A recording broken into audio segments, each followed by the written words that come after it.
ಮುಂದೆ ಗುರಿ ಇತ್ತು ಸಾಗುತ್ತಿತು ರಣವೀರರ ದಂಡು.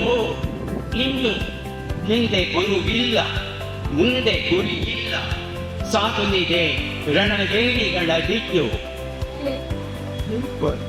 ಕುವೆಂಪು ಅವರು 60ನೇ ದಶಕದಲ್ಲಿ ಬರೆದಂತ ಕವನದ ಕೆಲವು ಸಾಲನ್ನ ತಮ್ಮ ಮುಂದೆ ಈಗಷ್ಟೇ ವಾಚಿಸಿದೆ. ಅಂದು ಹಿಂದೆ ಗುರುವಿದ್ದ, ಮುಂದೆ ಗುರಿ ಇತ್ತು. ಇಂದು ಹಿಂದೆ ಗುರುವಿಲ್ಲ, ಮುಂದೆ ಗುರಿ ಇಲ್ಲ. ನಿಮ್ಮ ಗುರಿ ಏನು? ಇದನ್ನ ಸ್ಪಷ್ಟವಾಗಿ ತಿಳ್ಕೊಳ್ಳಿ. ನಿಮ್ಮ ಗುರಿಯನ್ನ ಹೇಗೆ ತಿಳಿದುಕೊಳ್ಳೋದು? ಮೊದಲನೆಯದು, ನಿಮ್ಮಲ್ಲಿ ಹುಟ್ಟಿನಿಂದ ಬಂದಿರತಕ್ಕಂಥ ಪ್ರತಿಭೆ, ಇನ್ಬಾರ್ನ್ ಟ್ಯಾಲೆಂಟ್. ಸಾಹಿತ್ಯದ ಬುದ್ಧಿವಂತಿಕೆಯ, ವಿಜ್ಞಾನದ ಬುದ್ಧಿವಂತಿಕೆಯ, ಪರಿಸರದ ಬುದ್ಧಿವಂತಿಕೆಯ, ಕಾನೂನು ಇತ್ಯಾದಿ ನಿಮ್ಮಲ್ಲಿ ಉಂಟ, ಅಥವಾ ಲಲಿತ ಕಲೆಗಳಲ್ಲಿ ನಿಮಗೆ ಜನ್ಮದತ್ತವಾದ ಒಂದು ಪ್ರತಿಭೆ ಇದೆಯಾ? ಈ 9 ಕ್ಷೇತ್ರಗಳಲ್ಲಿ ಇರುವ ಪ್ರತಿಭೆ ಏನಿದೆ, ನಿಮ್ಮ ಪ್ರತಿಭೆ, ನಿಮ್ಮ ಆಸಕ್ತಿ ಏನು ಅನ್ನೋದನ್ನ ತಿಳ್ಕೊಳ್ಳಿ. ಇವೆರಡೇ ಬಹಳ ಮುಖ್ಯ. ನಮ್ಮ ಕಾಲದಲ್ಲಿ ಪ್ರತಿಭೆ ಆಸಕ್ತಿಯ ಜೊತೆ ಆ ಒಂದು ಶಿಕ್ಷಣವನ್ನ ಪೂರ್ಣಗೊಳಿಸೋದಕ್ಕೆ ಅಗತ್ಯವಾದ ಹಣಕಾಸಿನ ಸಾಮರ್ಥ್ಯ ನಿನಗೆ ಉಂಟಾ ಅನ್ನೋದನ್ನ ತಿಳ್ಕೊಂಡು ನಿನ್ನ ಗುರಿಯನ್ನ ಆಯ್ಕೆ ಮಾಡ್ಕೋ ಅಂತ ಹೇಳ್ತಾ ಇದ್ರು. ಆದರೆ ಇವತ್ತು ಪರಿಸ್ಥಿತಿ ಸ್ವಲ್ಪ ಬದಲಾವಣೆ ಆಗಿದೆ. ನಿಮ್ಮ ಗುರಿ, ನಿಮ್ಮ ಆಸಕ್ತಿಯನ್ನ ತಿಳ್ಕೊಂಡ್ರೆ ಆ ಗುರಿಯನ್ನ ತಲುಪೋದಿಕ್ಕೆ ಬೇಕಾಗುವಂಥ ಆರ್ಥಿಕ ಮೂಲಗಳು ಅನೇಕ ಕಡೆಯಿಂದ ನಿಮಗೆ ನೆರವನ್ನ ನೀಡುತ್ತವೆ. ಆ ಬಗ್ಗೆ ನೀವು ಚಿಂತಿಸಬೇಕಾಗಿಲ್ಲ. ಹಾಗಾಗಿ ಇವತ್ತು ನೀವು ಮಾಡಬೇಕಾದ ಮುಖ್ಯವಾದ ಕೆಲಸ ಅಂದರೆ ನಿಮ್ಮ ಗುರಿ ಏನು? ಬದುಕಲ್ಲಿ ಏನಾಗಬೇಕು ಅಂತ ಇಷ್ಟಪಡ್ತೀರಿ? ಈ ಸಮಾಜ ನಿಮ್ಮನ್ನ ಹೇಗೆ ಗುರುತಿಸಬೇಕು? ಯಾವ ಕೆಲಸವನ್ನ ಮಾಡಿದರೆ ನಿಮಗೆ ಸಂಪೂರ್ಣ ತೃಪ್ತಿ ದೊರೆಯುತ್ತೆ? ಅಂತಹ ಉದ್ಯೋಗ, ಅಂತಹ ಗುರಿ ಯಾವುದು? ಈ ಬಗ್ಗೆ ಗೊಂದಲವಿದ್ದಲ್ಲಿ ನಿಮ್ಮ ಹೆತ್ತವರ ಜೊತೆ ಮಾತಾಡಿ, ಅಥವಾ ನಿಮ್ಮ ಅಧ್ಯಾಪಕ ವರ್ಗದವರ ಜೊತೆ ಮಾತಾಡಿ, ಅವರ ಮಾರ್ಗದರ್ಶನ ನೀಡಬಲ್ಲರು. ಇಲ್ಲ ಸರ್, ಇನ್ನೂ ಗೊಂದಲ ಇದೆ ಅಂದ್ರೆ ಕೆರಿಯರ್ ಕೌನ್ಸಲಿಂಗ್ ಅಂತ ತಜ್ಞರು ಇರ್ತಾರೆ. ಆ ಕೌನ್ಸಿಲರ್ಸ್ ಬಂದು ನಿಮಗೆ ಈ PUC ಪೂರ್ಣಗೊಳಿಸಿದ ನಂತರ ಏನೆಲ್ಲ ಉಂಟು ಅನ್ನೋದರ ಬಗ್ಗೆ ಅವರ ಮಾಹಿತಿಯನ್ನು ಕೊಡ್ತಾರೆ. ಅವರ ಬಳಿ ಚರ್ಚೆ ಮಾಡಬಹುದು. ಒಟ್ಟಿನಲ್ಲಿ ಇದು ಸರಿಯಾದ ಸಮಯ. ನಿಮ್ಮ ಗುರಿಯನ್ನ ಕಂಡುಕೊಳ್ಳೋದಕ್ಕೆ ಇದು ಸರಿಯಾದ ಸಮಯ.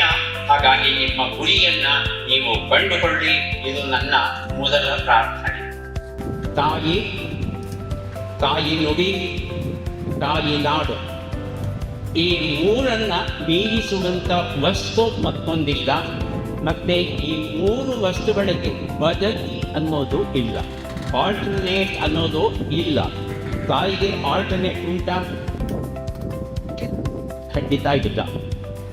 ಹಾಗಾಗಿ ನೀವು ನಿಮ್ಮ ಬದುಕಲ್ಲಿ ನಿಮ್ಮದೇ ಆದ ಆರ್ಥಿಕ ಸಾಮರ್ಥ್ಯವನ್ನು ಪಡ್ಕೊಂಡಾಗ ತಂದೆ ತಾಯಿಗಳನ್ನು ಮರಿಬೇಕು. ಇವತ್ತು ನಾನು ಕಂಡ ಹಾಗೆ ಅನೇಕ ಜನ ಪ್ರತಿಭಾವಂತ ವಿದ್ಯಾರ್ಥಿಗಳು ಅಮೆರಿಕಕ್ಕೆ ಹೋಗಿ ಒಳ್ಳೆಯ ಹುದ್ದೆಯನ್ನು ಸೇರಿ ಸಾಕಷ್ಟು ಹಣವನ್ನು ಸಂಪಾದನೆ ಮಾಡಿದ ಮೇಲೆ ಅಲ್ಲೇ ಇರೋದಕ್ಕೆ ಇಷ್ಟಪಡ್ತಾರೆಯೇ ಹೊರತು ವಾಪಸ್ಸು ನಮ್ಮ ದೇಶಕ್ಕೆ ಬರೋಕೆ ಇಷ್ಟಪಡಲ್ಲ. ಹಾಗಾಗಿ ಅವರ ಅಪ್ಪ ಅಮ್ಮ ಇಬ್ಬರು ಇವತ್ತು ಅನಾಥರಾಗಿದ್ದಾರೆ. ಮಕ್ಕಳು ಇದ್ದರೂ ಸಹ ಅನಾಥರು ಅವರು.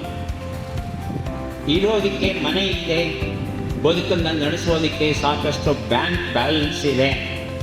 ಆದರೆ ಭಾವನಾತ್ಮಕವಾಗಿ ಅವರಿಗೆ ಆಸರೆ ನೀಡುವಂಥ ಒಂದೇ ಒಂದು ಜೀವ ಇಲ್ಲ. ಮಕ್ಕಳು ಚೆನ್ನಾಗಿರೋದನ್ನು ನೋಡಬೇಕು, ಮೊಮ್ಮಕ್ಕಳ ಜೊತೆ ಆಟವಾಡಬೇಕು, ಅವರ ಸರ್ವತೋಮುಖ ಪ್ರಗತಿಗೆ ಅಗತ್ಯವಾದ ಮಾರ್ಗದರ್ಶನವನ್ನು ನೀಡಬೇಕು ಅಂತ ಕುಡಿತಾ ಇರ್ತಾರೆ ಅಪ್ಪ ಅಮ್ಮಂದರು.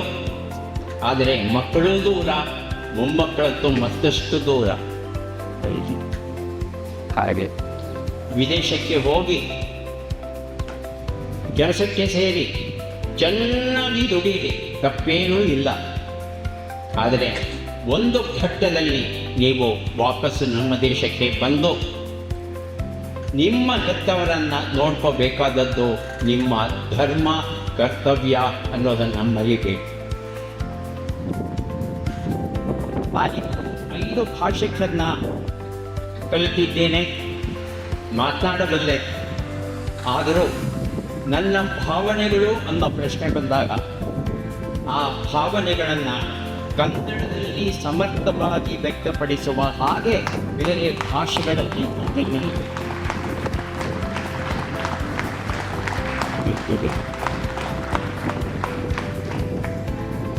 ಇಂಗ್ಲಿಷನ್ನು ಇಂಗ್ಲಿಷರಿಗಿಂತಲೂ ಚೆನ್ನಾಗಿ ಕಲಿಯಿರಿ, ತಪ್ಪಿಲ್ಲ.